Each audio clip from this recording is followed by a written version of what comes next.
What's up, YouTube? This is True Raw for TV. So before I get into this video, I want to give a big shout out to BJ for the $10 donation via the PayPal. He says, quote, "Man, you already know, for True Raw Entertainment, music, sports, and the Patreon. As a so-called black man in America, we need a resting place mentally to breathe and replenish. You give us that. Thanks for everything." And shout out to BJ, man, for showing love to Too Raw for TV, aka Too Raw for Sports.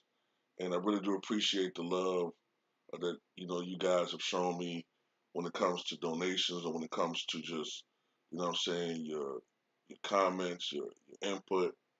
What I'm saying. Shout out to the LDBC, man. What I'm saying. A lot of good brothers on here. We don't always agree on everything, but what I'm saying, at the end, what I'm saying, the big picture is, what I'm saying, we calling out these motherfuckers in the mainstream who don't keep it real. So shout out to BJ.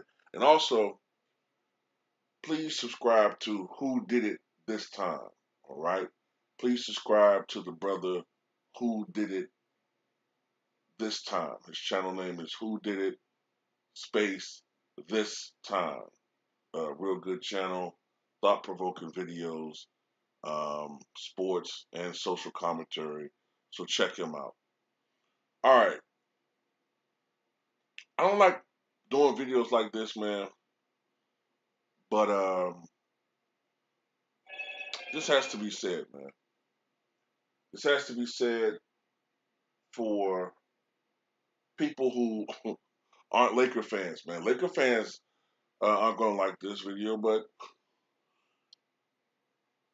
I know LeBron fans ain't going to like it, but I mean, it is what it is, man. Why is it that this guy always gets help from the media?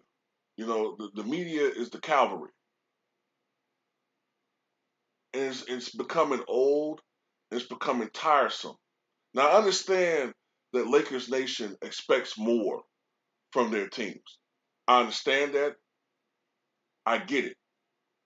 But you didn't see when the season wasn't going well for Magic Johnson or Kareem Abdul-Jabbar or Jerry West or Elgin Baylor or Wilt. When the season wasn't going great for Shaq and Kobe, yeah, they might have made a couple of moves here or there. But you didn't see the media cheerlead and suggest trades. Well, the Lakers aren't doing well, but perhaps this move will jumpstart their season. Maybe this three-way trade, or maybe this trade will help. Well, maybe this move will help catapult them into the finals. Fuck that, man. Yeah, you should always make a couple of chess pieces, move a couple pieces here or there. But goddamn, always trading in a superstar for this star or this blockbuster deal or this piece gonna finally get LeBron over the hump. No, fuck all of that, man. Didn't he pick this team? Didn't he override management who wanted to go get other players like Buddy Hield and other ones? And he said, no, I want this team. I want these guys. I want to play with these guys. Now that it's not working, now all of a sudden people want to trade Russell Westbrook. They want to trade this guy. You know what I'm saying? They want to trade AD. Yeah, I guess in theory AD ain't a fucking Laker. But you know who brought him there? Fucking LeBron James. Everywhere he goes, when something isn't going right, when everything isn't going according to plan, here come the media. Well, this trade could help them. He needs some playmakers. The bench needs to be showing up. Russell Westbrook isn't getting it done. Well, Carmelo's faltering. Maybe we should trade him for the... Man, fuck that, man. How about some accountability? This is the team he picked, right? He pan-picked this team. This is the team he's dealt with. Because I'm telling you right now, if they trade Russell Westbrook, first of all, he shouldn't have fucking went there any goddamn way. right?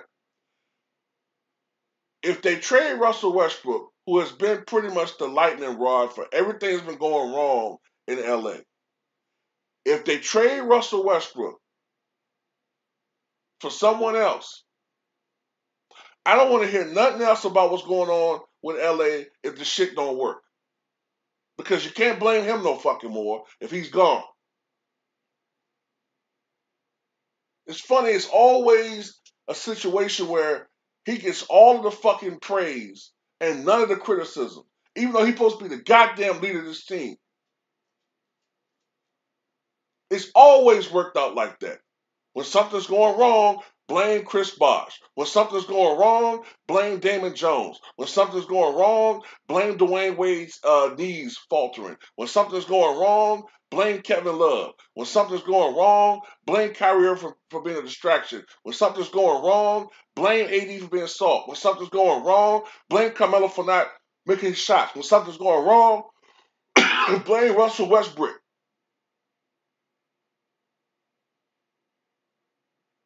But if they finally get the pieces that they need and they win a couple of games, LeBron James with leadership. LeBron James, I mean, he's just getting it done. I'm so sick of it. Man, look, you call me a hater all you want to. I don't give a fuck, man. At some point, it's getting ridiculous.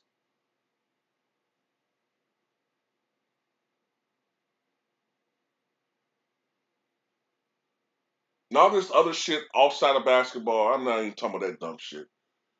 You know what I'm saying? I'm just talking about basketball shit, man. Like, this man is supposed to make players around him better.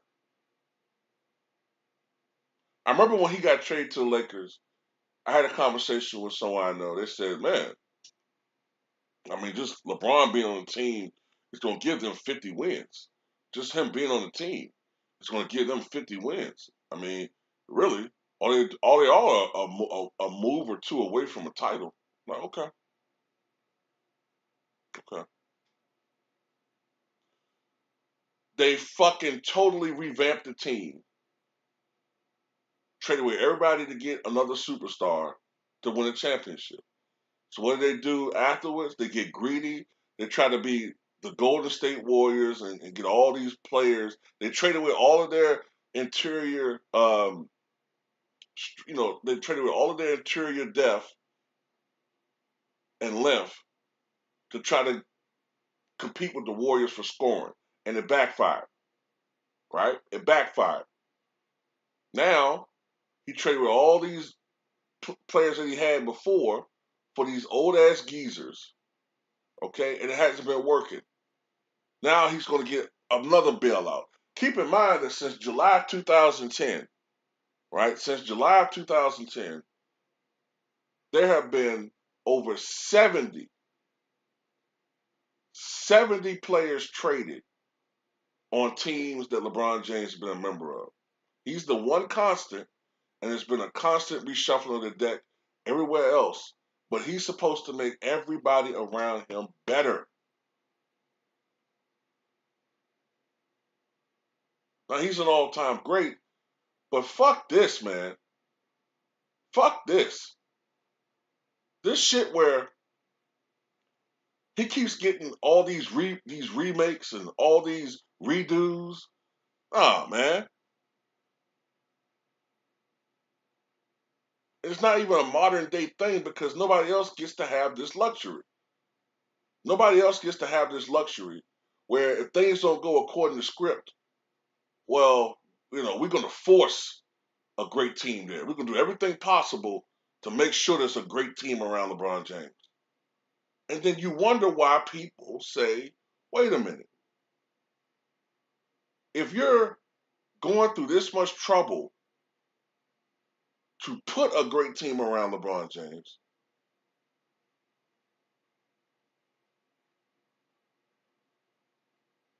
you're doing all these things to put a great team around him.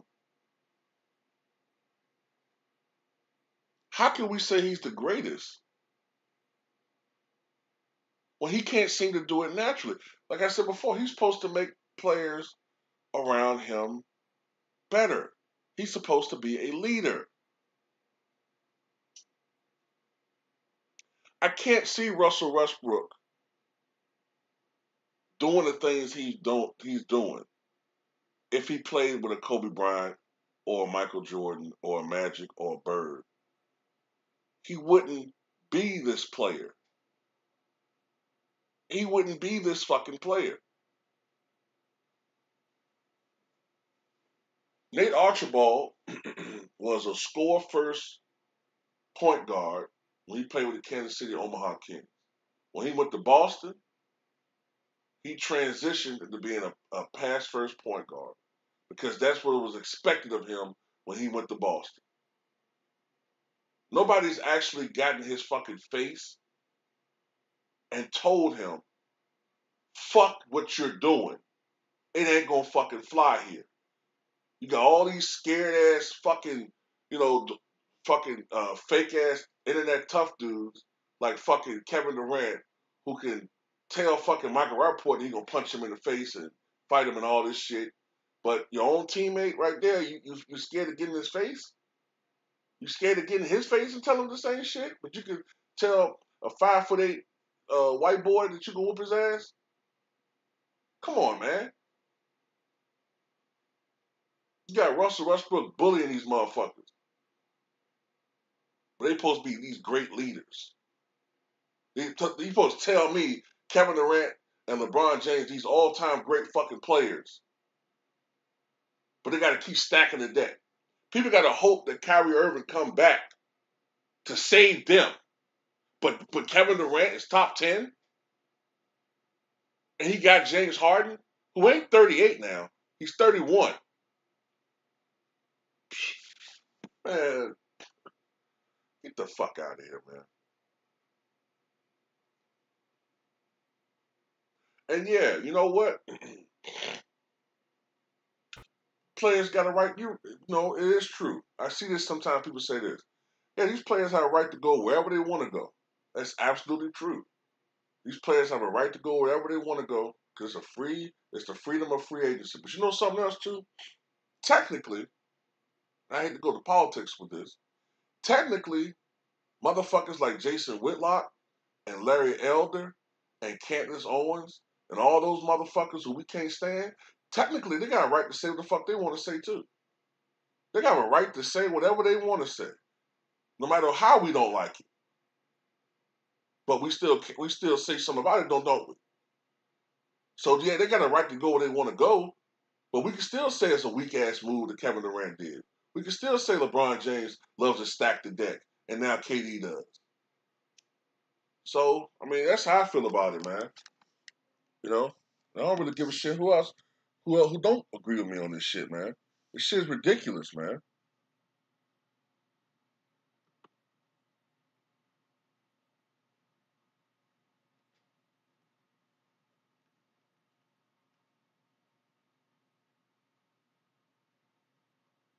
Cause you know what I'm saying? And they make these moves and they make these trades, you know, then all it tells me is that he's not as great as people make him out to be. He's not as great as people make him out to be. He's great, but he has to have a stacked roster around him to win.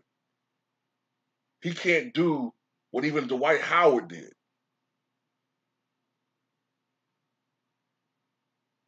Dwight Howard took a team of good players to the finals, pretty good. I mean, Michael Petras, Rayford Alston, let's see, Michael Petras, Rayford Alston. Who else was on that team? Jameer Nelson, Hito Turkoglu, uh, Courtney Lee, uh, Rashard Lewis, who's a stretch four. That was pretty much most of their players, and then a bunch of bums on the bench. He took that team to the finals. But what happens with LeBron James teams is this. If LeBron doesn't have shooters to sort of cover up his deficiencies from the outside, right? If he doesn't have that, plus if he doesn't have on his team some good wing defenders who are very undercredited on those teams. They never get any fucking credit. Those good 3-and-D guys, you know what I'm saying? Plus, a guy every now and then is willing to do some dirty work down low. You gotta get out the way. That can't be a score now. But as long as you get like some, you do some dirty work, get some rebounds, a couple of block shots here or there. If he don't have that ingredient on his team, then he's not going to win championships. They don't get any fucking credit, man. Those guys don't get credit, and I can't stand that, man. It's fucked up. I didn't like it when everybody used to put all the praise toward Michael and Scotty. What about fucking Tony Kukoc? What about Randy Brown? What about Ron Harper? So anyway, it is what it is. Tell me what you guys think.